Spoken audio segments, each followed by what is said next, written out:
দেখুন পাপড়ের টাল নিয়ে দাঁড়িয়ে পড়েছি। এবার আপনাদেরকে ভেঙে দেখিয়ে দেবো যে পাপড়টা ঠিক কতটা মুচমুচে হয়েছে, কতটা সুন্দর হচ্ছে দেখতে পাচ্ছেন। একদম কিন্তু ভেঙে ধুলো হয়ে যাচ্ছে। আপনারা অবশ্যই একবার 10 টাকা সুজির প্যাকেট দিয়ে বাড়িতে অবশ্যই একবার ট্রাই করে দেখবেন এই পাপড়টা। নমস্কার বন্ধুরা, নিমকি রান্নাতে সবাইকে স্বাগত। পাপড় তো আমরা অনেক কিছু দিয়েই খাই। আজকে আমি সুজি দিয়ে খুব সহজ পদ্ধতিতে পাপড় বানিয়ে দেখাবো। এটা কিন্তু খেতে দারুণ হয় আর খুব সহজভাবেও বানানো যায়। ভিডিওটি প্রথম থেকে শেষ পর্যন্ত দেখতে থাকুন, আশা করি ভালো লাগবে। এখানে আমি 1 কাপ পরিমাণে সুজি নিয়ে নিলাম। 1 কাপ সুজির সঙ্গে আমি এই রকম চামচের 2 চামচ পরিমাণে ময়দা দিয়ে দিচ্ছি। এবার এই শুকনো অবস্থায় মিক্সির জারটাকে একটু ঘুরিয়ে নেব। তারপরেই কিন্তু যে কাপে আমি সুজি দিয়েছি সেই কাপেরই 2 কাপ পরিমাণ জল ব্যবহার করব। এখানে 1 কাপ পরিমাণে সেই কাপের আমি জল ব্যবহার করে দেখুন ঠিক পেস্টের ঘনত্বটা ঠিক এরকম আছে। এখানে আমি সেই কাপের আরও 1 কাপ পরিমাণে জল দিয়ে দিচ্ছি। যে কাপে আপনারা সুজি নেবেন সেই কাপ অনুযায়ী কিন্তু জলটা দিতে হবে। দেখুন 2 কাপ পরিমাণ জল ব্যবহার করে ঠিক ব্যাটারের থিকনেসটা এরকম হয়েছে। এখানে একটা বাটির মধ্যে বেশ কিছুটা পরিমাণ দেখুন আমি এখানে কারি পাতা কুচিয়ে নিয়েছি আর শুকনো লঙ্কা কুচিয়ে নিয়েছি আর আছে কালো জিরে, এটাকে দিয়ে দিচ্ছি। আপনারা চাইলে এখানে জোয়ানও দিতে পারেন। দিয়ে দিচ্ছি স্বাদ মতো নুন।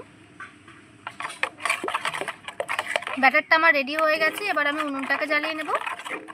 ব্যাটারটা রেডি করার পর আমি এরকম সাইজের 2টো প্লেট নিয়েছি। আজকে স্টিলের প্লেটে একটু বড় সাইজের করেই করব। আর প্লেটগুলোতে কিন্তু আমার তেল মাখানো আছে।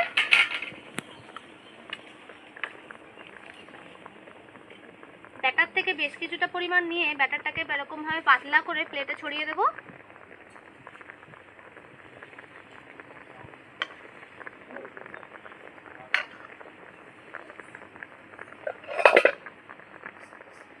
আর খুব তাড়াতাড়ি কিন্তু এটা হয়ে যাবে।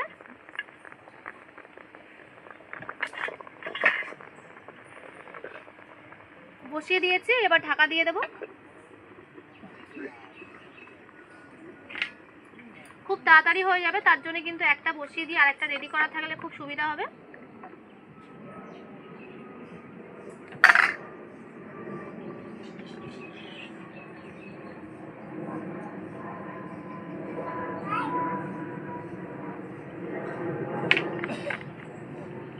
খুব তাড়াতাড়ি এটা কিন্তু হয়ে যায়। দেখুন হয়ে গেছে, দেখেই কিন্তু আপনারা বুঝতে পারবেন। এটাকে তুলে নিয়ে আমি কিন্তু সোজাসুজি এই ঠান্ডা জলের মধ্যে দিয়ে দেবো।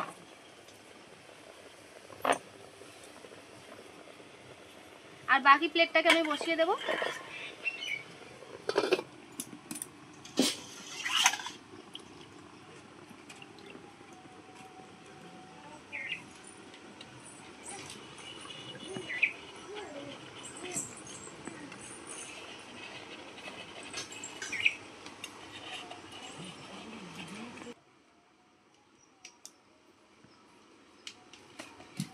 দেখুন কত সুন্দর উঠে আসছে, দেখুন কত পাতলা। দেখুন এইভাবে আমি কুলোতে এটাকে রেখে দেবো। এটা কিন্তু ফ্যানের হাওয়াতেও আপনারা শুকিয়ে নিতে পারেন বা রোদ্রে দিয়েও দিতে পারেন।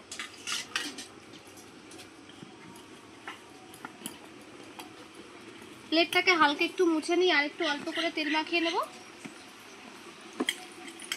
খুব তাড়াতাড়ি রেডি হয়ে যায়।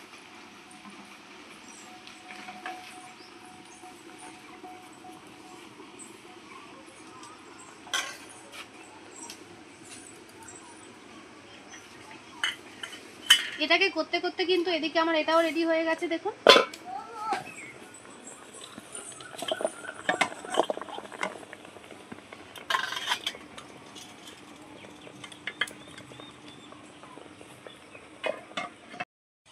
কত সুন্দর হয়েছে। দেখুন জলে ডোবানোর জন্য কিন্তু কোনো রকম এই পাঁপড়টার কোনো ক্ষতি হবে না। আপনারা একবার সব পাঁপড়ই তো খেয়েছেন, একবার এইভাবে বাড়িতে সুজির পাঁপড়টা বানিয়ে দেখবেন। দারুণ খেতে লাগে আর খুব সহজ পদ্ধতিতেই কিন্তু হয়ে যায়।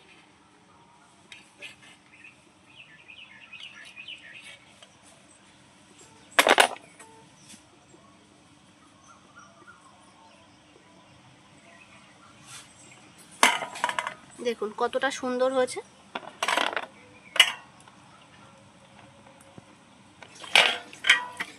দেখুন কতটা সুন্দর লাগছে। এইভাবে আমি একে একে সমস্ত সুজির পাঁপড়গুলোকে বানিয়ে নেব। সমস্ত পাঁপড়গুলোই আমার বানিয়ে নেওয়া হয়ে গেছে। খুব তাড়াতাড়ি কিন্তু হয়ে গেছে, 10 থেকে 15 মিনিটও সময় লাগবে না, পাঁপড়গুলো রেডি হয়ে যাবে। এবার যেগুলো একটু আগে করেছিলাম সেগুলো আমি একটু উল্টে দেব।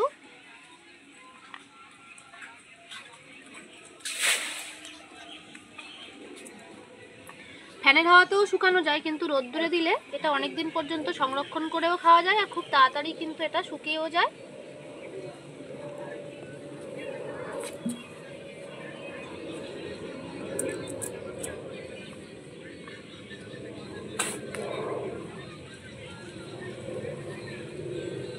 কালকে হালকা বৃষ্টির জন্য রোদ্দুরটা একটু কম ছিল, তাই শুকনো হতে একটু বাকি ছিল পাকার হাওয়াতে। তো আজকে এত রোদ্দুর হচ্ছে দেখুন, অল্প একটু রোদ্দুরে সকালে দিতেই পুরো একদম মরমরে হয়ে শুকিয়ে গেছে।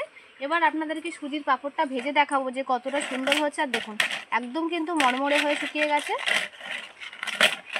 আর কত বড় বড় পাঁপড় ছিল সাইজে দেখুন, আর কত ছোট ছোট সাইজের হয়ে গেছে। ভাজলে কিন্তু আবারও বড় বড় হয়ে যাবে। এবার আমি প্রথমে উনুনটাকে জ্বালিয়ে নেব। উনুনটা জ্বালিয়ে কড়াইটা বসিয়ে দিয়ে দিচ্ছি তেল।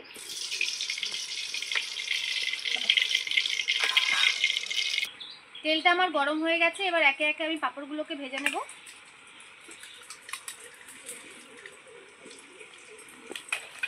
দেখুন পাঁপড়গুলো সাইজ শুকনো হওয়ার পরে সাইজে কত ছোট হয়ে গেছিল, আবার দেখুন পাঁপড়গুলো ভাজার পরে কতটা বড় বড় হয়ে গেছে।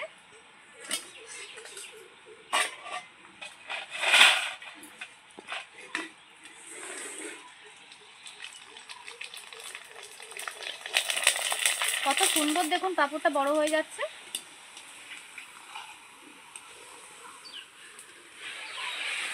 আর ভাজার সময় জালটা কিন্তু একদম মিডিয়াম রাখতে হবে, নাহলে কিন্তু দেওয়ার সঙ্গে সঙ্গে পুড়ে যাবে।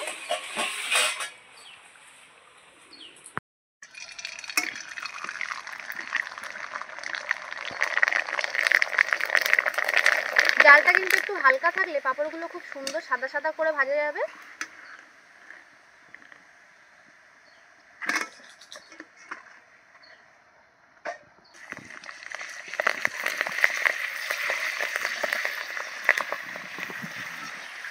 পাঁপড় তো অনেক কিছু দিয়েই করা যায়, কিন্তু সুজি দিয়ে এইভাবে একবার বাড়িতে পাঁপড় বানিয়ে দেখবেন, দারুণ কিন্তু হয় পাঁপড়গুলো।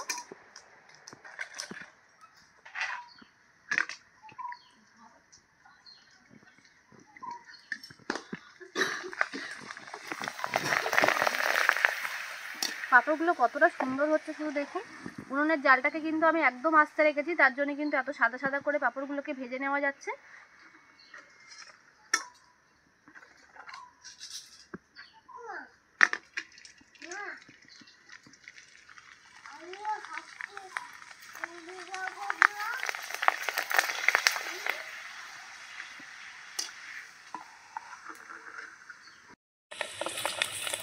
পাঁপড়গুলো বানানোর পর ভাজতে যে এতটাই সুন্দর লাগবে, আপনারা না বানালে বিশ্বাস করতে পারবেন না। কারণ কত ছোট ছোট পাঁপড় দেওয়ার পরে দেখুন কত বড় বড় সাইজের হয়ে যাচ্ছে।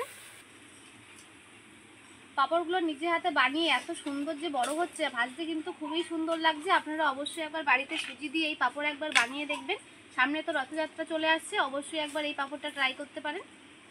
কয়েকটা পাঁপড় ভাজতেই দেখুন আমার গামলাটা পুরো ভরে গেছে। পাঁপড়গুলো যে কতটা সুন্দর হচ্ছে, আপনারা না বানালে বিশ্বাস করতে পারবেন না।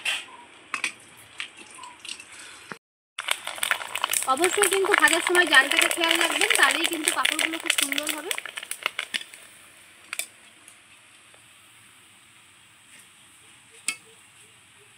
দেখুন কত অল্প পাঁপড় বানিয়েছিলাম, আমার কতগুলো হয়ে গেছে, গামলাটাও পুরো ভরে গেছে। এবার আমি থালাতে নিয়ে নিচ্ছি আর আপনাদেরকে ভেঙে দেখিয়ে দেবো যে পাঁপড়টা ঠিক কতটা সুন্দর হয়েছে।